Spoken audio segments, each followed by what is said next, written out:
તમારું પરિવાર આરસીએમ ગુજરાતની યુટ્યુબ ચેનલમાં વર્લ્ડ કપ બાદ ભારતીય ટીમ માટે મોટા સમાચાર. રાહુલ દ્રવિડના સ્થાને ગૌતમ ગંભીર બન્યા નવા કોચ. જી હા મિત્રો, ભારતીય ક્રિકેટ ટીમના પૂર્વ ખેલાડી તથા ભારતીય જનતા પાર્ટીના પૂર્વ સાંસદ ગૌતમ ગંભીરને નવી જવાબદારી આપવામાં આવી છે. ગૌતમ ગંભીરને બીસીસીઆઈ દ્વારા ભારતીય ક્રિકેટ ટીમના હેડ કોચ બનાવવામાં આવ્યા છે. તેઓ રાહુલ દ્રવિડની જગ્યા લેશે. આ અંગે ભારતીય ક્રિકેટ કંટ્રોલ બોર્ડ બીસીસીઆઈ દ્વારા ટ્વીટ કરીને સત્તાવાર જાહેર કરી છે. નોંધનીય એ છે કે હાલ જ T20 વર્લ્ડ કપ બાદ રાહુલ દ્રવિડનો કાર્યકાળ સમાપ્ત થયો હતો.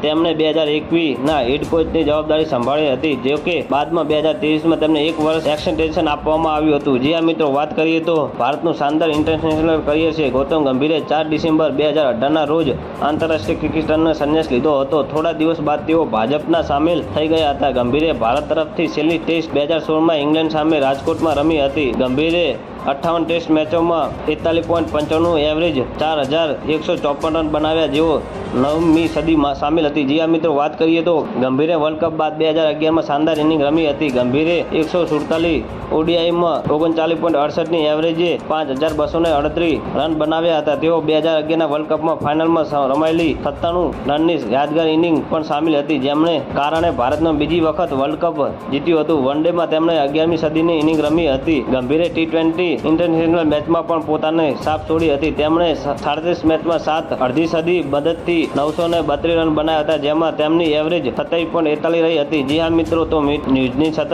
જાણકારી મેળવવા માટે અમારી ચેનલને લાઇક, શેર અને સબસ્ક્રાઇબ કરી લેજો. ધન્યવાદ. જય હિન્દ.